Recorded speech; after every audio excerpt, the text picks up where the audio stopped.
तारीख थी 21 अप्रैल 1526। जगह उत्तर भारत। एक ऐसी लड़ाई जिसने मुगल साम्राज्य की नींव रखी, एक ऐसी जंग जिसने हिंदुस्तान का इतिहास हमेशा के लिए बदल दिया। पर इसकी कहानी वो नहीं है जो ज्यादातर लोग जानते या सोचते हैं। जरा इस फर्क को देखिए। एक तरफ बाबर, जिसके पास थे महज 15,000 सैनिक, और दूसरी तरफ इब्राहिम लोधी की 1,00,000 सिपाहियों की भारी भरकम फौज। मतलब कोई मुकाबला ही नहीं था, है ना? देखकर तो यही लगता है। तो फिर सवाल ये उठता है कि ये हुआ कैसे? आखिर कैसे कितनी छोटी सी सेना ने अपने से लगभग 7 गुना बड़ी ताकत को धूल चटा दी? यही तो इस पूरी कहानी का सबसे बड़ा सस्पेंस है, और आज हम इसी की परतें खोलने वाले हैं। तो चलिए बात करते हैं पानीपत की पहली लड़ाई की, एक ऐसी जीत की जो लगभग नामुमकिन थी। और देखते हैं कि आम तौर पर लोग इसकी जीत का सेहरा किसके सर बांधते हैं। अगर आप किसी से भी पूछें तो ज्यादातर लोगों का जवाब एक ही होगा: बारूद। हाँ, वही तोपें और बंदूकें। कहा जाता है कि बाबर की सेना ने पहली बार इतने बड़े पैमाने पर इनका इस्तेमाल किया था, और इन नई डरावनी आवाज़ों ने लोदी के हाथियों को ऐसा बितकाया कि वो पलटकर अपनी ही सेना को रौंदने लगे।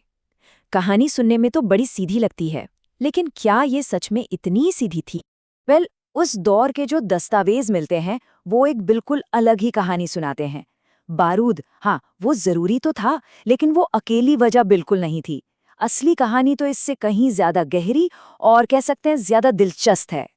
असल में उस दिन मैदाने जंग में असली हथियार तोपें नहीं, बल्कि बाबर का दिमाग था। उसकी जो जंगी चालें थीं वो उस जमाने के हिसाब से रेवोल्यूशनरी थीं।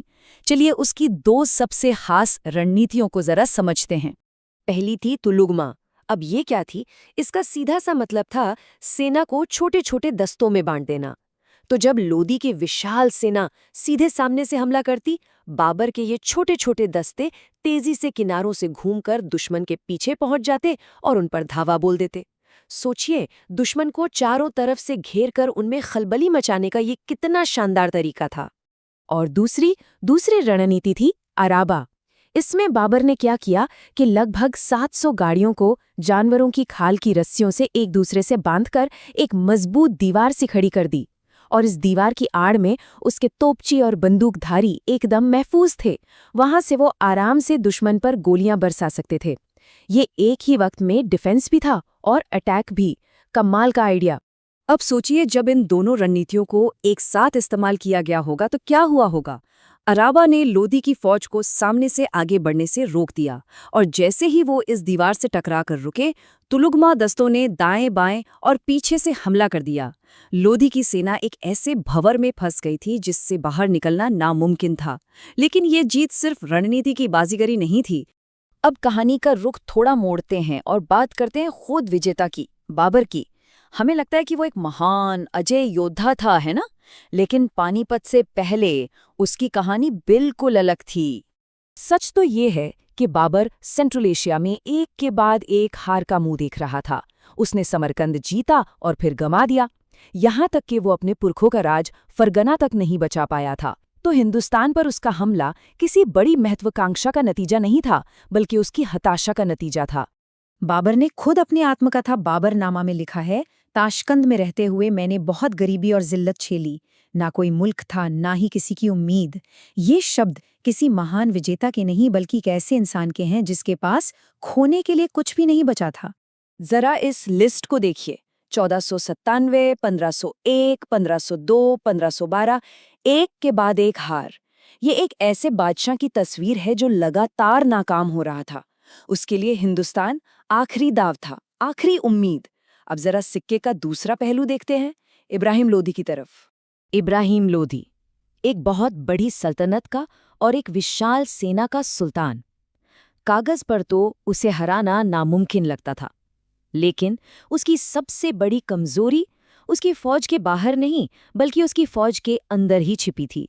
लोधी एक बहुत ही जिद्दी और कह सकते हैं शक्की मिजाज का बादशाह था।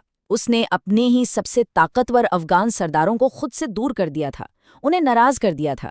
उसने उनकी जागीरें छीनी, भरी सभा में उनकी बेइज्जती की, और नतीजा ये हुआ कि उसका पूरा साम्राज्य बगावत की आग में सुलग रहा था। अंदाजा लगाइए, सुल्तान का सगा चाचा आलम खान लोधी दिल्ली के तख्त पर खुद बैठना चाहता था।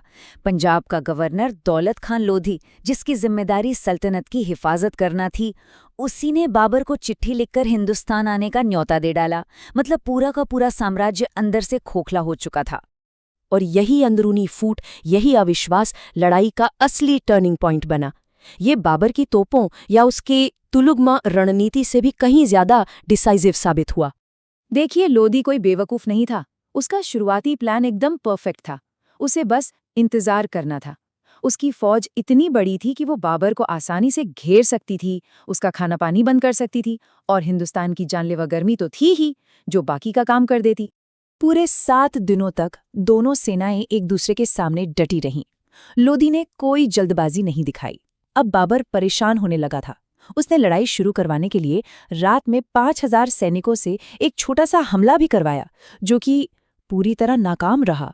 जंग के मैदान में ये एक गलती थी, लेकिन दिमागी तौर पर इस एक हमले ने सब कुछ बदल कर रख दिया। हाँ, वो हमला तो फेल हो गया, लेकिन उसने लोधी को अंदर तक डरा दिया। वो ये बात जानता था कि उसके बहुत से सरदार अंधेरे का फायदा उठाकर दुश्मन से जा मिल सकते हैं। उसे एहसास हो गया कि अगर रात में जंग छिड़ी तो वो अपने ही लोगों पर भरोसा नहीं कर सकता। कौन जाने अंधेरे में कौन किसका साथ छोड़ दे। तो लोधी का सबसे बड़ा डर बाबर की सेना नहीं थी, उसका सबसे बड़ा डर उसकी अपनी ही सेना की। और बस इसी डर ने, अपने ही लोगों से गद्दारी के डर ने उसे वो सबसे बड़ी गलती करने पर मजबूर कर दिया। उसने इंतजार करने का अपना शानदार प्लान छोड़ दिया और 21 अप्रैल की सुबह अपनी पूरी ताकत से बाबर की अराबा वाली मजबूत लाइन पर सीधा हमला बोल दिया। वो लड़ाई को जल्द से जल्द खत्म करना चाहता था, इससे पहले कि उसके अपने ही लोग उसे धोखा दे दें, और यहीं पर खेल खत्म हो गया। लड़ाई तोपों से जीती जाती, उससे पहले ही वो अविश्वास की वजह से हारी जा चुकी थी। विंस्टन चर्चिल ने एक बार कहा था, जो किसी देश के अतीत में सबसे दूर तक देख सकता है, वो उसके भविष्य में और भी दूर तक देख सकता है। पानीपत की ये कहानी हमें एकता और फूट के बारे में एक ऐसा सबक सिखाती है जो आज भी उतना ही सच है। तो आखिर में ये एक सवाल हमारे लिए छोड़ जाती है, किसी भी ताकत के लिए, चाहे वो एक देश हो या कोई संगठन, बड़ा खतरा क्या है? दरवाजे पर दस्तक देता कोई बाहरी दुश्मन, या फिर घर के अंदर की फूट? पानीपत का मैदान इसका जवाब हमें सदियों पहले दे चुका है।